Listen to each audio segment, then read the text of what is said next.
Hello, and welcome to another edition of the Bill of Rights Institute's Close Reads. We're really glad you're here.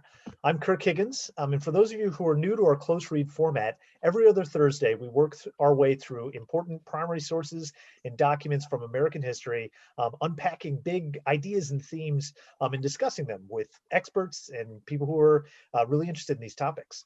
This week, in honor of Black History Month, we're going to be taking a look at a tremendous document, Martin Luther King's beautiful and powerful letter from a Birmingham jail, written in 1963. And to help me with unpacking this letter, I am very fortunate to be welcomed by two guests. BRI's Director of Outreach, Rachel Davison. Hello, Rachel. Hi, so excited to be talking about this with both of you.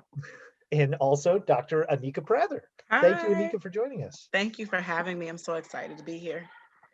Absolutely. So by way of just setting up the document, we like to start with some historical context. So this letter, it is known as the letter from a Birmingham jail, and it was quite literally written from Birmingham City Jail in Birmingham, Alabama.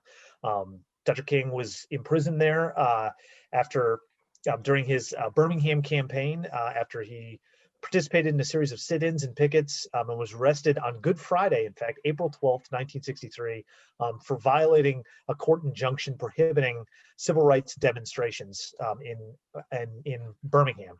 And while he was imprisoned, he saw a statement that was written called A Call for Unity. It was written by leading white religious leaders who were also interested in the civil rights movement, but were concerned about King's approach in the civil rights movement's approach to undermining segregation in the South. So King wrote voluminously. This letter was actually, the version we're looking at, I think it's worth noting, is a draft that was published on April 16th, or he was sent it to his secretaries on April 16th of 1963. But it wasn't published until May and June of 1963. So there was some changes, but we're looking at that original draft. But Anika, Rachel, what do you think it is about this particular letter? King wrote voluminously throughout his life. He spoke, countless times about these issues, but this letter somehow always comes up in our public consciousness when we're talking about the civil rights movement. What exactly is it about this letter that makes it, that makes it so powerful? I think for me, the fact it's almost like deja vu, because he's writing back then to white Christian leaders about why he is fighting injustice and why he's doing it in this way. And many of us on this side, in this time, find ourselves having these very same conversations with especially that community of why, we need to speak up about injustice. So that's the first piece, is that it's, a lot of times when we look at primary sources, you think, oh, this was used back then. This was back, this Declaration of Independence was written back then, or this letter was written back then. But we read this and we're like, wait a minute, this is going on right now. Like, he's saying some of the stuff we're dealing with like today. So I think that is one of the reasons why it's so powerful, because it keeps being relevant. I think the other thing that strikes me is just the argument is so clear, right? Yes. Every paragraph builds or responds to something he said before. And I mean, one of the reasons I find Dr. King is so compelling, Reverend Dr. King is so compelling, is because he speaks and he writes in that kind of that rhythm of the pastor, and that kind of drawing you in and then turning you loose and then pulling you back and then pushing you out. And he does that so eloquently over and over and over again throughout this letter. Yes. I think that you can't help but be drawn into the struggle in this letter in particular, because I do think it speaks so clearly across time to every person who reads it. Yes. Yeah, absolutely. And so without further ado, we'll dive straight into the letter. And, unfortunately, every week it pains me because I have to divide up these really amazing documents, but I really, really always like to start at the beginning because I think it sets the tone so beautifully. And so we're limited on time, but I wanted to start at the beginning too. And his opening here really strikes me, not only because he immediately states where he is, but he also, it's almost from the start, you feel the sense of exasperation and frustration not just with his condition, but also just with the fact that he has to turn his attention to dealing with people who should be working with him to justify his actions. And that to me just, even though this was written all the way back in 1963, it just seems so present when I read this passage. Yes. And I think his opening, it was like he reads whatever they wrote, and it's just, he's in the jail. I can just imagine him saying, okay, I'm not gonna say anything. I'm not gonna say anything. And then he's like, I can't let this go. Because it's so shocking. It's so shocking. You're taking the time to write a letter telling me I'm being unwise. Why aren't you using that same energy to write a letter about what I'm in jail for? Like, again, about racism, about the oppression of Black people, about, the threat to our civil rights. Like, why aren't you using your power and authority and wisdom to write about that? Why aren't you just as upset about that? Why are you upset about me fighting for my rights? Yeah, and that last sentence I actually think is so beautifully done, so beautifully crafted. Yeah, because he has to do a little bit of rhetoric there, right? Yes. He can't just say, "Come on." Right. He has to say, "I feel that you are men of genuine goodwill, and your criticisms are sincere." Yes. Like, I believe that you're not bad people. Yeah. I believe that you're good people, and that you're being sincere, that you have these concerns, and that you're good Christians. Yes. And let's move from there. Let's establish that common ground that we come together to. Yes. And then I can have my next paragraph. And that's why he's so powerful. Because in nothing he says or does he bring in hate. That is why he is my idol. And it's not to say that he doesn't feel angry. And I don't want to say idol the wrong way, but he really is an example for how we should be addressing this thing, because he's addressing it. Recently I read something from I can't remember, but they were criticizing the peaceful way, that Martin Luther King is almost as if it wasn't effective. I'm like, sir, Civil Rights Act of 1964. We need to talk anything else? Do we need to say anything else?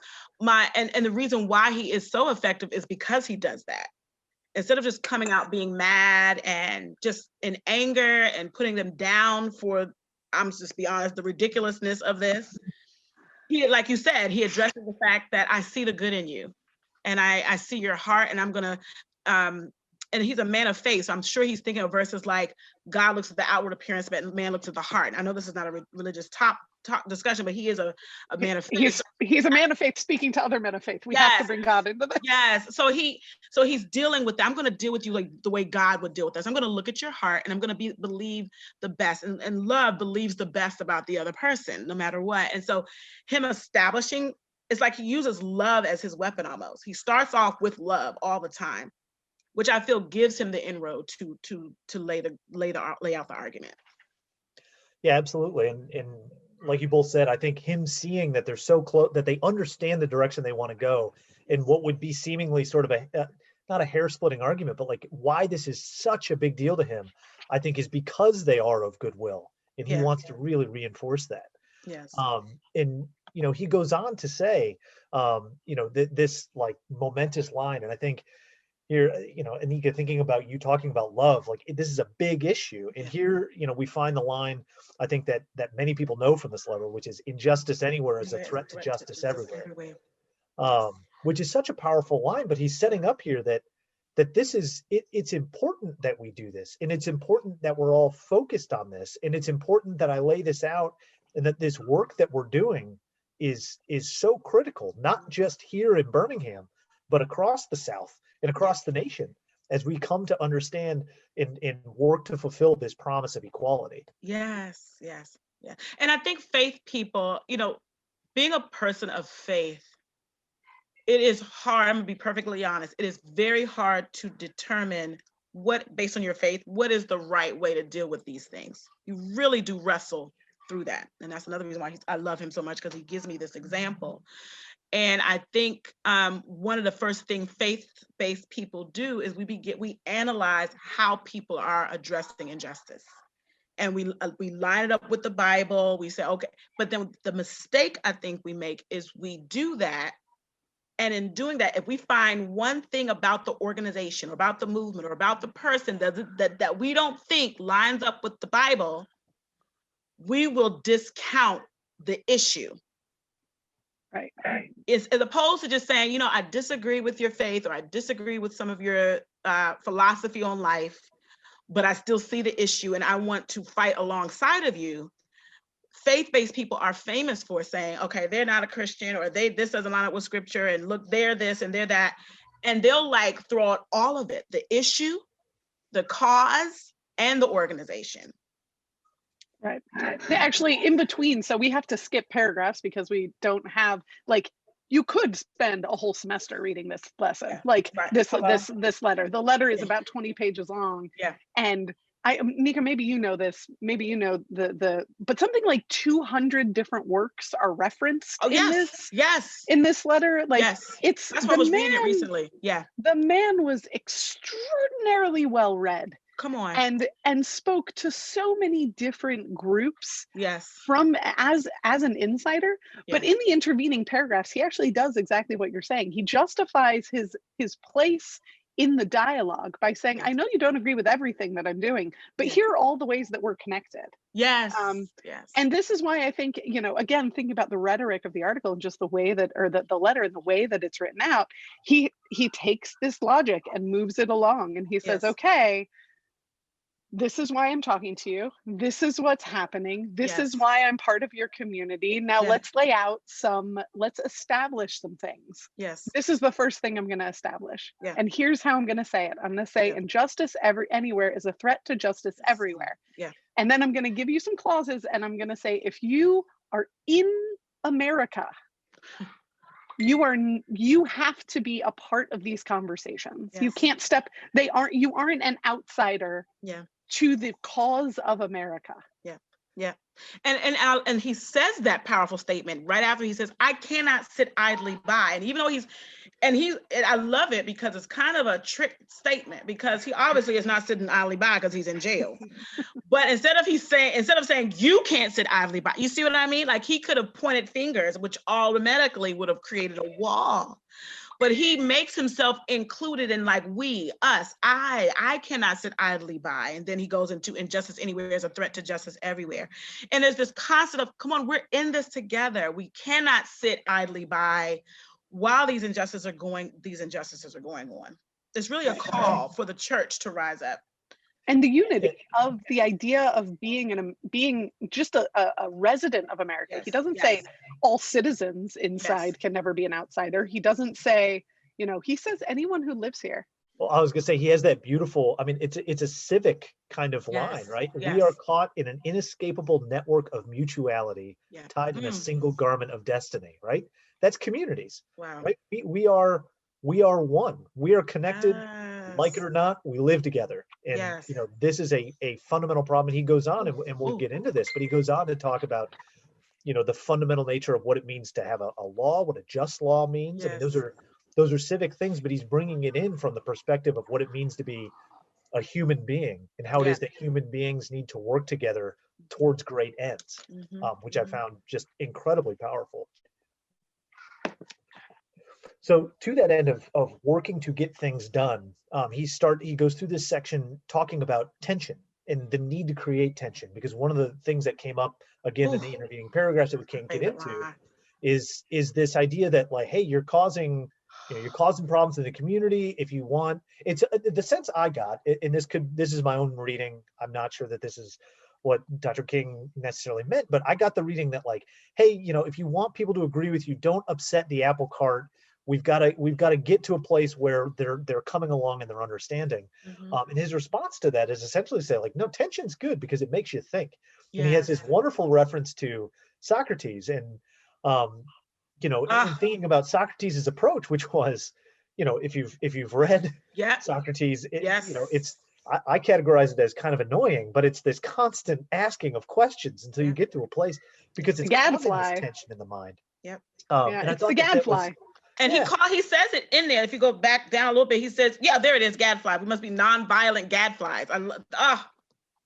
I made that a meme. I made that quote a meme. That's how much I love this quote. Like, I was like, oh my gosh, this is Socrates, and oh my God, the gadfly, oh Lord. Because, I mean, it just got me so, I mean, the way he's wielding classics through these texts. I mean, and his use of classic literature in like here and other things, but especially here, is again that bridge.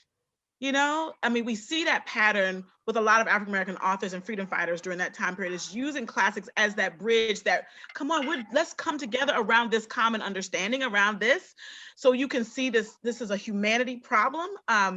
You know, a lot of times we can look at racial issues as that's a fight that Black people have to fight. But if you look at the work of Martin Luther King, he is constantly calling out for everyone, all race, all colors, all backgrounds, all faiths. And that's what he says in I Have a Dream speech. He's saying, everyone, this is a humanity issue. Let's come together and let's not be silent. Let's create this I love how he says nonviolent tension. Because if he took the nonviolent off, it's like, do whatever you need to do, or as some people say, by any means necessary. And that's not a slight against Malcolm X, but you know, I think Martin Luther King always put that word nonviolent tension to always quantify the process that he's using, which, you know, according to his faith, was a very biblical process. It should have been something that really drew them in. Like, let's join in with this freedom fighter here, because he is using a peaceful way. He is using a nonviolent way to address this humanity issue. Yeah, and I think too, it's worth noting, he's talking about direct action here, which was the movement of individuals going and doing sit-ins, right? It's calling attention to these laws by a peaceful demonstration and getting arrested like he did himself. And that causes, you know, an unsettling of the community, because the community is going to respond. And it's that kind of thing that he's hoping is moving things forward. And I love that connection you made, that he's building a bridge, because he's putting this in the framework of saying this is a human problem. It's happening in the South in this particular way, but it is a human problem that we are uncovering, and we are addressing it in human ways. And in that, making it this connective moment.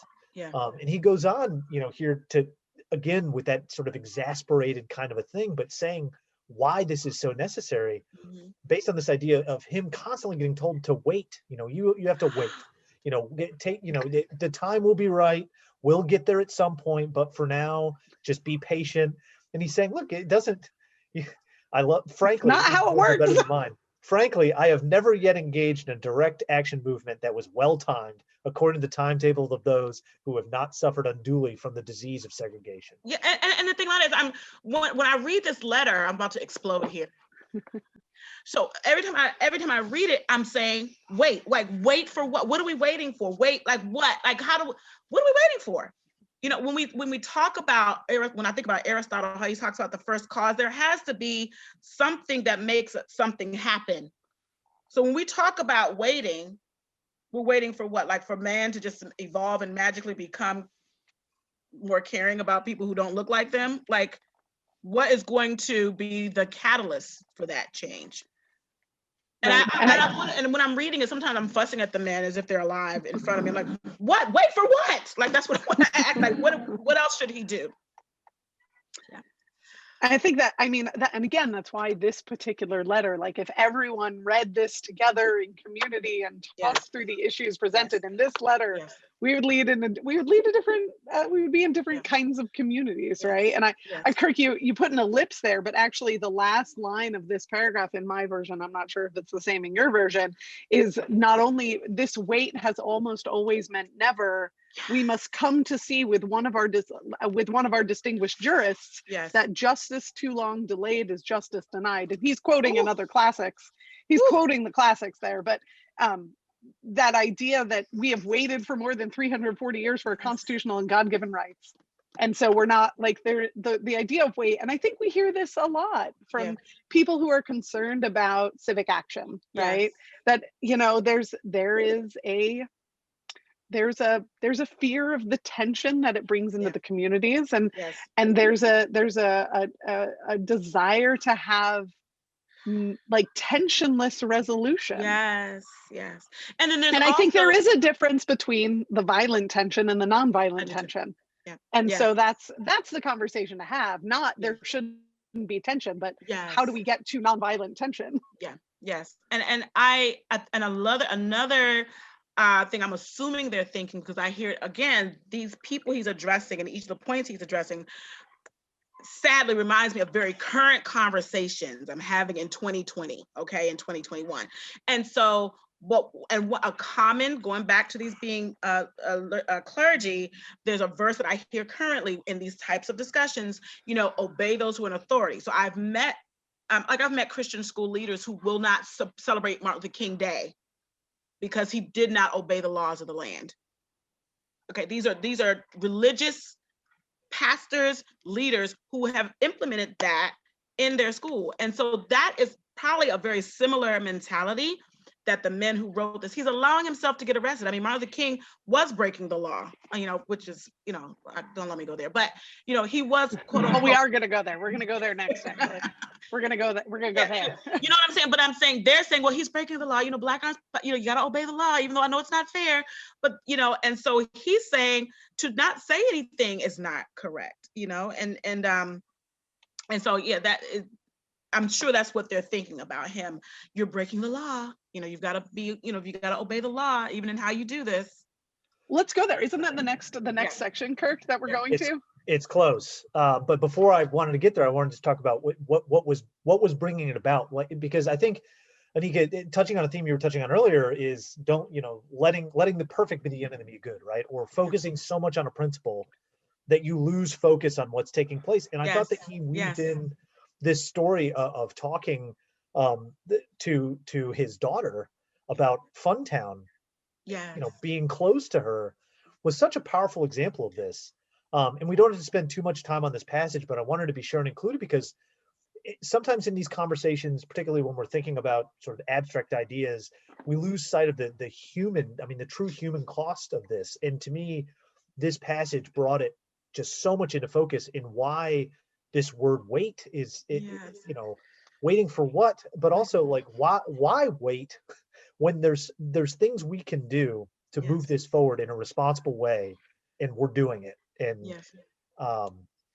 this just really spoke to me from that perspective. And to that, the picture he takes when desegregation, when the Civil Rights Act is passed, and him being able to take his daughter to Funtown, and he takes a picture with her there. I can imagine in his wife's book, which came out in I think 2017, My Life, My Love, My Legacy, the autobiography of Coretta Scott King. She talks about the feeling he had being able to take his daughter there. You know, how that made him feel even more victorious than bringing freedom to the whole nation. Yeah, truly powerful.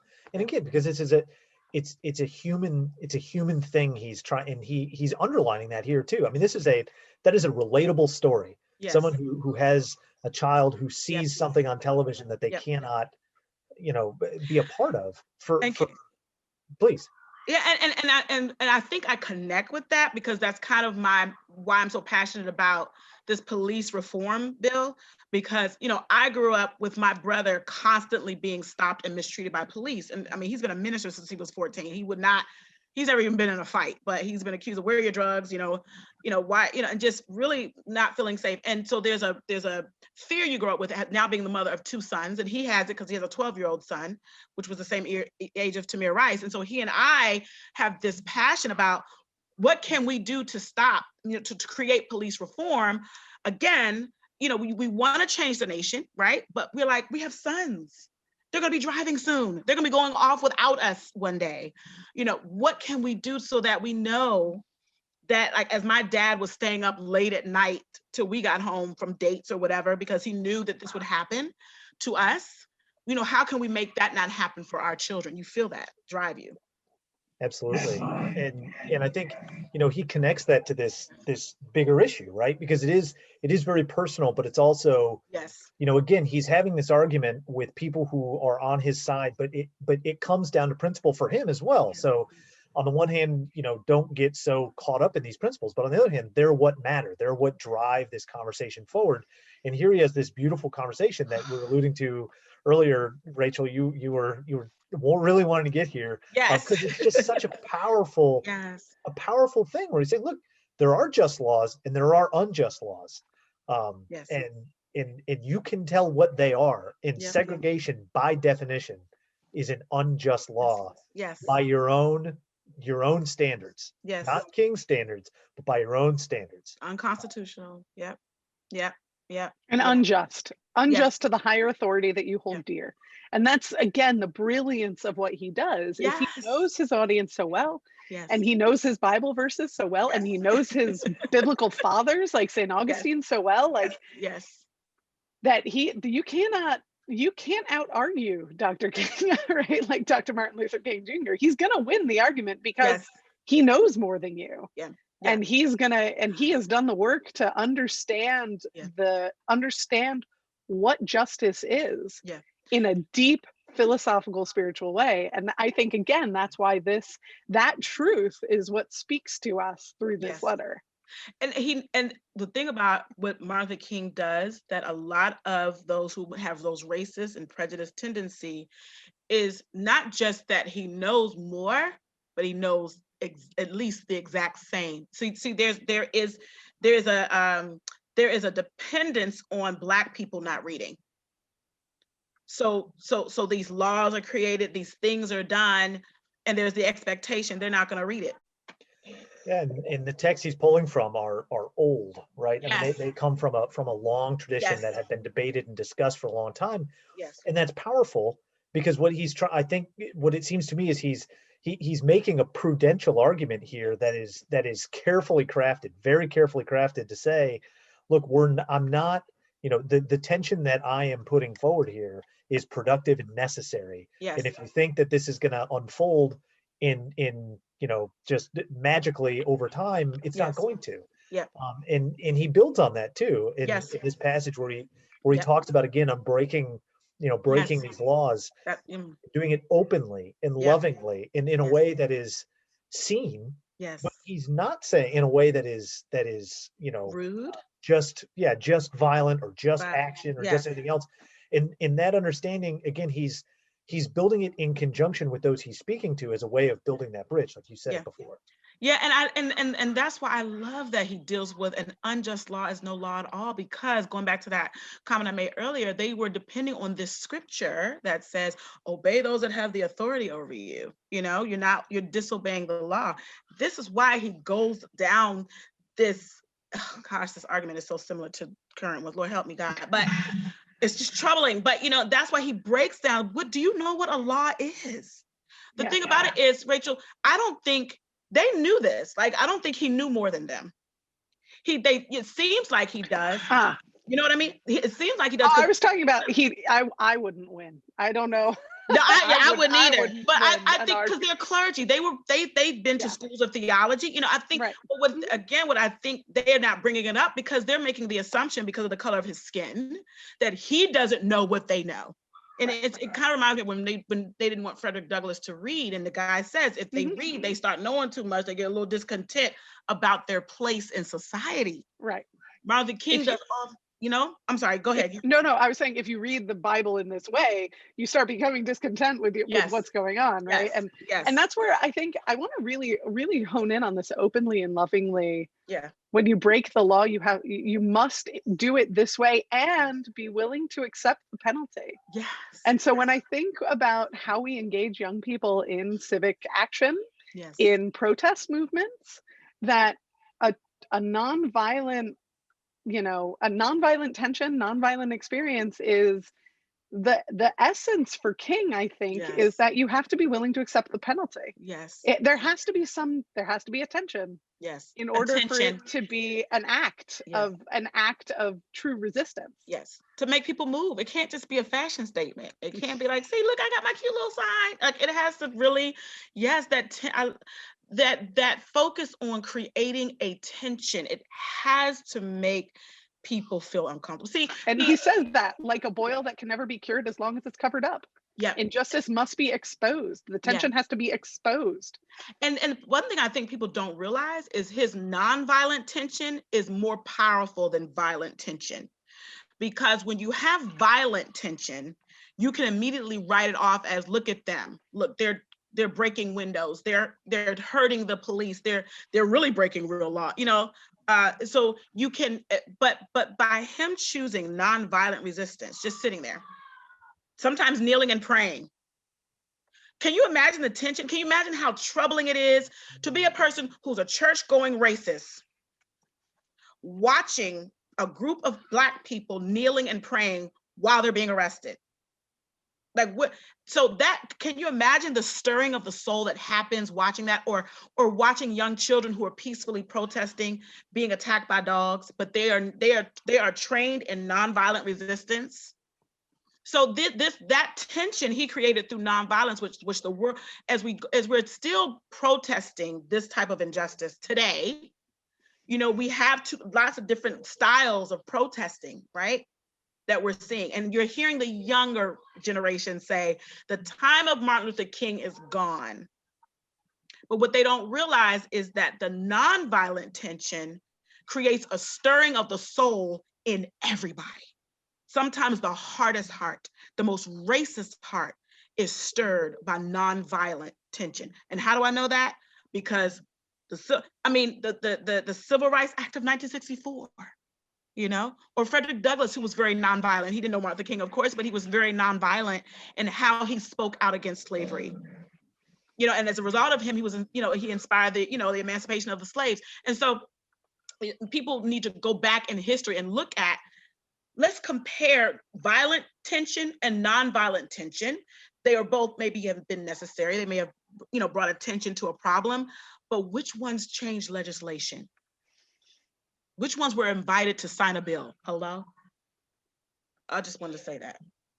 No, I think I think it's such a beautiful sentiment. And he says that at the end, you know, that to the light of human conscience in the air of national opinion, before it can be cured, which is so powerful. And he goes on to even talk about this even further in the sense of like why it's important to act gently. And I found this idea of the neutrality of time so powerful, because I think often we think, oh, well, you know, things just get better as time progresses along.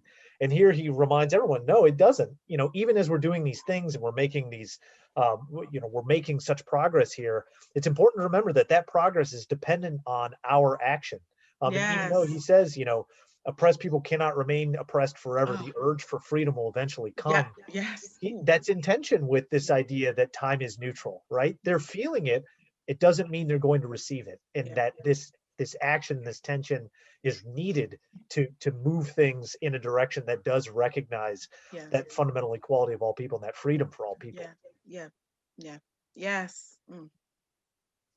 And to that end too, he starts talking about extremists, which I love too, which is again right in line with what we were just talking about, because he said, look, you know, thinking about extremism is a fascinating thing. And here he calls into question specifically to these ministers who he's writing to.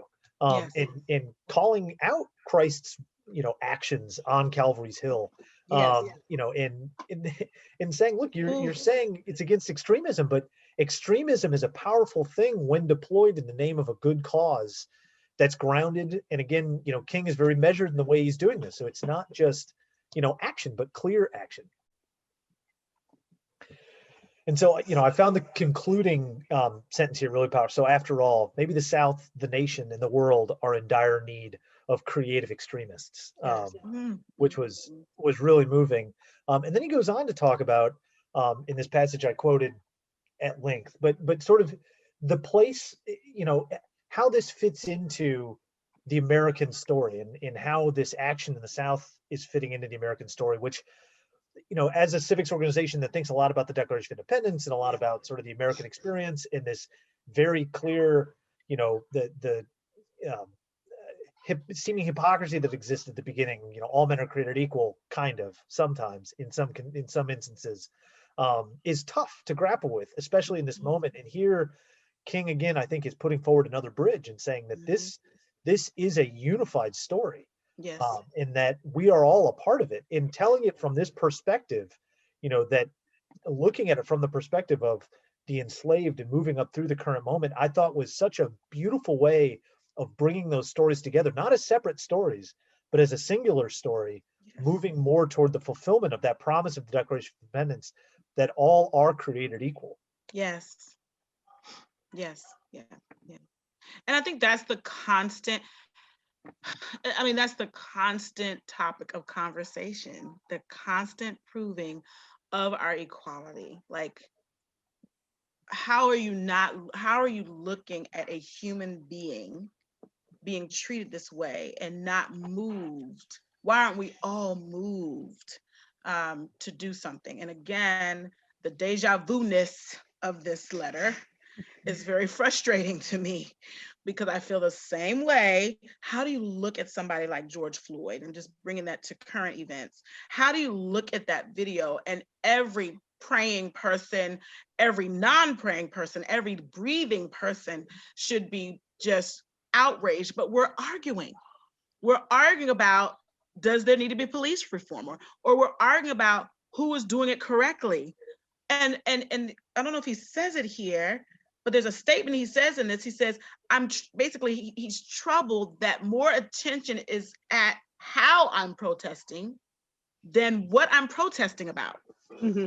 I don't know if it's coming up, I think, but, and he's like, why aren't we outraged about what I'm protesting about? Because there's a problem with really seeing Black people as equally human. No matter how much you try to hide behind Jesus, that is the basic principle that's at question here. Absolutely, yeah, and yeah, we have this common heritage of that fulfillment of the idea that we are equally human. Yes. And that should be the thing towards which we are oriented. Yes. And here he's stating plainly, look, this road has been different for all people in this nation, but we are on that road together, and together we are working to accomplish this. So why are we distracting ourselves with this conversation amongst ourselves? Yes. When we can be acting to reach this level of fulfillment? Yeah. Yeah. And Nika, I think you're actually referring to, I don't think Kirk put it in the slides, but it's the last couple of paragraphs before the ending, where he talks about, he actually is talking about the police. And he says, it is true that the police have exercised a degree of discipline in handling the demonstrators. In this sense, they have conducted themselves rather non-violently, but for what purpose? To preserve the evil system of segregation. But then he goes on to say, but I now must affirm that it is just as wrong, or perhaps even more so, to use moral means to preserve immoral ends. Yes. I wish you had commended the Negro sit-inners and demonstrators of Birmingham for their sublime courage, their willingness to suffer, and their amazing discipline in the midst of great provocation. One day the South will recognize its real heroes. And then he goes on to list a number of the heroes. Yeah. One day soon, hopefully. One day we'll recognize the real heroes. Yes. I think we are. I mean, one of the things, and we'll get to this kind of like what our general impressions are, but I really, the other thing that I find so compelling about this is its spirit of optimism. Yes. Right? Like, this is the hope, right? So is that the next, where you're going, Kirk? Is that the next slide? I'm actually going right to the conclusion. The hope. Because the hope. Because there we go. I love it. Because I find, again, I like openings, I like conclusions, because I think they're central. And that he ends this with, I hope this letter finds you strong in faith, it is such a powerful thing. And that his conclusion is, yours for the cause of peace and brotherhood. Again, it's greater than us. What we're doing is greater than us. Yes. And to be mindful of that, I think is part of his goal for this letter. Not only to argue his case, but to be mindful that this is a big thing we're undertaking. Yeah. And it is an assertion of a truth that we share. Yeah. And a conviction that we share. Yeah. And we are only going to be successful if we are able to do that together. Yes. I mean, such a lovely, he says, I also hope that circumstances will soon make it possible for me to meet each of you, not as integrationist or a civil rights leader, but as a fellow clergyman and a Christian brother. So on the one hand, he is laying it down. He is unpacking that thing, but he ends again with love. He begins with love. He sprinkles love throughout, and then he ends on love. Would you read that last sentence? Because this last sentence always makes me cry when I read this article. Yeah, the very last sentence. The last sentence, let us hope. Let us all hope that the dark clouds of racial prejudice will soon pass away, and the deep fog of misunderstanding will be lifted from our fear-drenched communities in some not too distant tomorrow. The radiant stars of love and brotherhood will shine over our great nation with all of their scintillating beauty. Come on. I love him. Like, he is just, Like, I don't know. And you know what? I love what he deals here. He talks about fear. Black people have fear. And a lot of times when you talk to people who have racist or prejudiced tendencies and don't realize it, you can hear fear, a fear of losing something, a fear of us because of how the media sometimes misportrays Black people. Like, but there's fear on both sides. And that fear keeps us under this cloud, as he said, of misunderstanding. And he's misunderstanding, because the truth, the radiant star is that we are brothers. Like, there's a love and brotherhood that will shine over, that will shine in all its scintillating beauty over our great nation. Oh, he said scintillating. What a choice of words. It's just so powerful. It is. Well, thank you both so much for joining me. I wish we could go through even more of the letter. You know, like Rachel, I think you said we could probably spend, you know, months unpacking this letter. But I truly appreciate both of you joining me. Truly appreciate your insights. I really enjoyed it. So thank you both so much. And thank you so much for letting me be a part. This was super fun. Yes, it was awesome. Thank you all so much. Absolutely.